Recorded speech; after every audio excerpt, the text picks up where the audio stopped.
EU267 free-to-play account. This is just a status update. I'm still on level 96 out of the possible 97 that Marcus Grid is residing on. T-Bopoji has quit quite a long time ago, and so did Mr. Pete, so did Badon Deer, and Warrior Bane is the only one left standing from the guild, and Releg is the other one left standing in another guild because he chose to go his own path, which is a possibility, but his power is suffering from that. Nevertheless, maybe this is how he enjoys the game. Either way, you can see that Badon logged in 9 days ago. Warrior Bane is still active, Marcus is still active, Corlagon is still active, somewhat active, sometimes comes back, sometimes doesn't, and you see that we don't have the Maestro for about 11 days. So this means that basically we're first everywhere. We're first in the arena, although we're challenged by Marcus quite significantly. We're first in the Glory Arena, although we are challenged by Marcus quite significantly as well. And in the Battle of Unions we're second because, well, because Marcus is better versed overall. This is a 2 weeks event, so T-Bopoji still collected some points. And no one else is playing this, that's interesting. Only the 4 of us. Warrior Bane doesn't even care. I don't know how he levels up his units, but that's his problem. Now you see that right now on level 96 we have everything that we need, but I suspect that given that my opponent is a higher VIP opponent, and I know this from multiple places, one public place that anyone can see, and I'm not giving away the exact VIP level of opponents who choose to hide it, by the way, if it was not revealed before. So in his case it was not revealed before. I happen to know it, but I'm not revealing it. I'll let you know how you can know it, but I won't show it on screen. So the way how I know that he's a higher VIP is the ranking. 4,300 points. It's impossible to get it from 3 tries a day. 3 tries a day means 2,100 points added to the 1,000 baseline. So the maximum you could get is 3,100. We got 2,650 because we were not that good. And that's why I know that he's a higher VIP, and he has more options, more diamonds. So I wouldn't be surprised if one day he made a Covenant pool, let's say in 2 weeks, or let's say in 4 weeks, and I have no defense against it. So given that I'm now a guild owner, and given that I ran under the same name, I chose to rename myself in the free-to-play account to Michael Knight. One man can make a difference, or whatever that means. We also have Kit in there, and he's a knight, so you know the idea. Now the idea is that in this account I'm not sure if I did the right thing. Most likely I didn't do the right thing, but from the perspective of maximizing my diamond earnings, I think I did the right thing. Because the one reason why I could keep my first position in here and just look at my defense is that I have Final Battle Angel 5-starred, a Divine Herald. I have Sister and Judicator 4-starred. This is just extra help from the game. That's what I base my strategy around. So Judicator 4-starred, Sister 4-starred. I need to level them up to 5 stars. And I happen to have synergy between Primal Titan and Final Battles Angel. It's only a 3-star unit. So we have 1, 2, 3, 4 Commanders, Champions, Divine Heralds in total that I purchased myself. There is the Wyvern on top that I got for free. And the rest are SSR, and an R unit. Just think about it, but my R unit is, I think, one of the strongest. And unfortunately I don't have place for this unit anymore. Actually, I do, because I just unlocked this support. And let's move these units around. So that's the idea. Hero-wise, I could use this hero. It's a lot better hero for us. And this hero could go here as an adjutant. I just updated my defense just in case someone had a problem. So, or someone wanted to defeat us. So the reason why I'm staying first is concentration on power on just one team, the main team. And I chose to level up only 4 units, and I used R units, SR units, SSR units, awakened, Star Soul awakened, boosted in every possible ways. And I could get away with it. You know, the result of this was that Winry, with his 8 commanders, champions, divine heralds, he could just attack us every single day for months and months and months. And we had to defend our position every single day. That's a lot of work. That's a lot of trouble. It's like others attack us, we have to we have to go to a defensive line.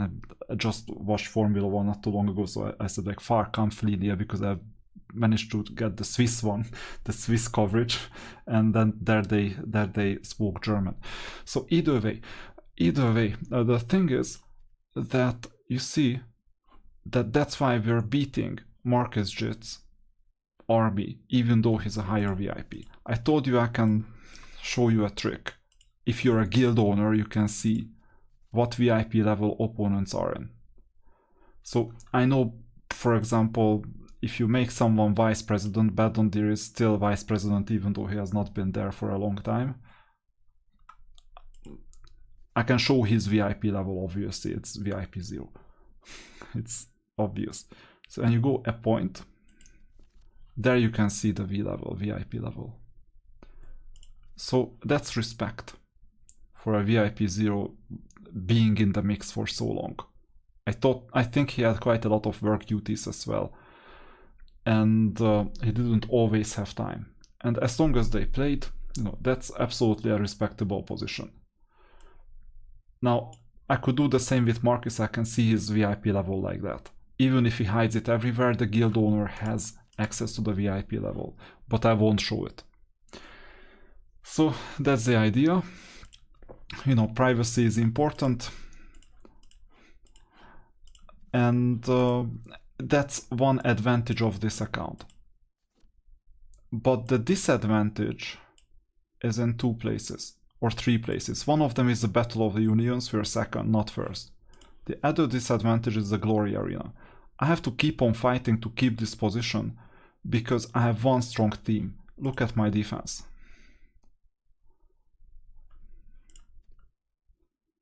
That's my strongest team. 1, 2. Judicator. Oh, and I separated Judicator from the sister, too bad. That's my second team. Actually, that's my strongest team because of the Raider. Now, I could do one thing to improve the situation. I changed this hero. I haven't made this update, and given that I just unlocked these not too long ago, I will still need to add these defense units. So this helps, and this helps. Either here or here.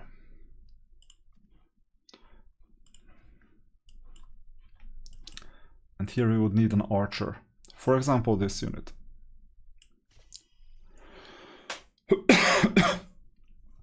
Or an Altered Awakening helps as well. Once we get it. Alright, that's the idea. Here we're suffering because most of our units are R, SR and SSR units. These are the simple ones. And we need a lot of luck to get the right formation to win. So believe it or not, 2 weeks ago, I was beaten by the runner-up Releg. Because of this reason, that the second strongest team of Releg is stronger than, or no, to be exact, the strongest team of Releg is stronger than my second strongest team. So this was the group game, but in the tournament you see that this was the end result. I think we can still see the finals, and it looked like a walk in the park. But this was just a trick. I made a trick of the choices of units, and I knew exactly what to do. And you saw that relic crashed and burned. And the reason for it is that before the semi-final and the final, so this was the semi-final when I beat Warrior Bane, you saw that my first unit was this one, my second unit was Roland, my third unit was the Raider. So strongest team at the bottom, second strongest team on the top, and the weakest team in the middle. But with Ralag, something else happened. I got mixed. So you see, Raider at the bottom, Roland second. Raider at the top, Roland third, this unit second. I mixed them. And how did I mix them? How did I conclude this? I'll tell you. I knew that Ralag is capable of swapping their units, and I knew that he was online. He's not in the same guild as me. How do I know if he's online? You go to your friends list, you check him out, and you see when he logged in 2 hours ago. There I saw he logged in not too long ago, so like some minutes. So I knew that he was online and he was capable of making changes. And then what do? There is level 1 thinking, level 2 thinking, level 3 thinking. I know that he doesn't know whether I'm online or not. He just has no access to this information unless he has some spies in my guild, which is quite unlikely because no one else. I know everyone basically. None of them are Alex spies. So, assuming that he doesn't know that I'm online, in that case, and also assuming that I hadn't made a change, because against Warrior Bane, Josephine, Roland, Raider. Against Badon, okay, Roland, Josephine, Raider, so I made a swap. That doesn't apply, because if I hadn't made any swaps, in that case, not a big deal. But assuming that my opponent doesn't know if I'm online, then there are 2 options. One option is that you check out Relax army and you do your best against that army. So you identify his second strongest and identify his third strongest. And then you match your strongest against the opponent's second strongest, which is this one. Or maybe this one, I don't know. If it's like a Wyvern one or Wyvern one, I would possibly use a Wyvern against Wyvern. And you match his third strongest against your second strongest. And then you win. But what if the opponent thinks the same, and I know that he's capable of doing this? If the opponent thinks the same, in that case all I need to do is look at my own last match, not his match but my own last match, and just observe if I was Releg, if I was my opponent, how would I position my troops? And then I figured out that out of these 3 teams, the bottom one looks the strongest. The top one looks the second strongest, and the middle one looks the third strongest. So sure enough, why not do the following? Move my strongest team where my second strongest team was. Move my second strongest team to where my first strongest team was. No, where my third strongest team was. So that's why you had the Raider at the top and Josephine at the on second spot. And exactly this is what happened. Raider on the top, Josephine on second. I didn't even consider what Relic could have had. I just suspected that he would attack me straight away with this type of team. And let's see. First, Gelu second, this unit third. And in the previous battle, Yeah. And as a side effect, if nothing changes, which is also a distinct possibility, then I win as well. It might have happened that I over-leveled Bralag twice. But that's the beauty of a leveling game. If he's on level 1, I win. If he's on level 0 and he doesn't change anything, I win. If he's on level 2, I might crash and burn. If he's on higher levels, who knows? So with this option, I managed to win, but you see the thought process, how complicated that is.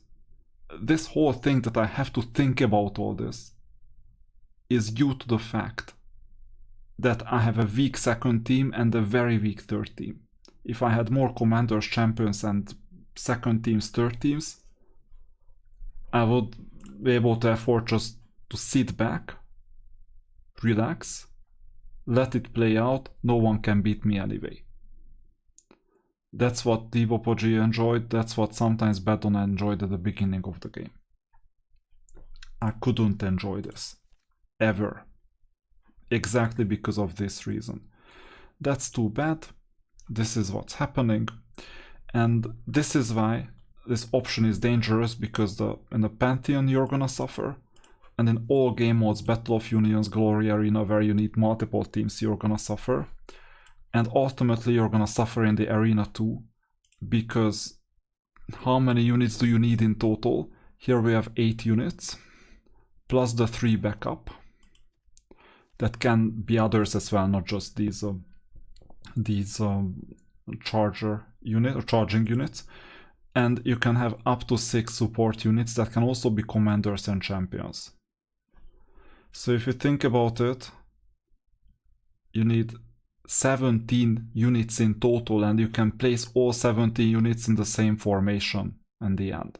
That's a lot of units. So collecting commanders, champions are the way to go, and that's why I have re-evaluated my strategy. This strategy was bad. Not horrible, but just bad. Because I spent a lot of diamonds on stuff that I shouldn't have. That's why this strategy was bad. And I couldn't have had enough Covenant pools. And I concentrated all my power on just a few commanders, champions, divine heralds. Look at my formation again. And I used the remaining units, SSR, SRR, to fill in the blanks. The reason why I did that, and I was quite clear on this, was the Wyvern. I got the 6-star Wyvern for free back in the days when there was the event, for Honor crossover.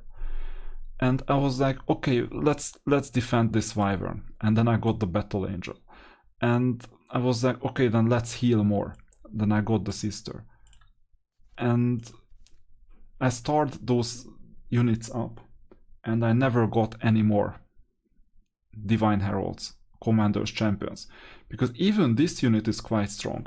Even this unit is quite strong. But unfortunately, if the opponent leveled up their Commanders, Champions, Divine Heralds, they got ahead of me. That's the tough part. For how long is this account gonna keep on going? I promise level 100. Level 100, and then I'll take a decision if there is anything else to be seen. My objective is to stay first until the end of level 100. I don't know if I'm gonna pull this off here, and I don't know if I'm gonna pull this off in the Colossus. But I'll do my best, and if this plays out well, then you see that you can compete against others as a VIP0. By the way, the gap has closed quite significantly, but bear in mind that he's level 97 and I'm gonna be level 97 tomorrow or in 2 days. So these are the news on my VIP0 account, and now I'm gonna go and do the guild adventure.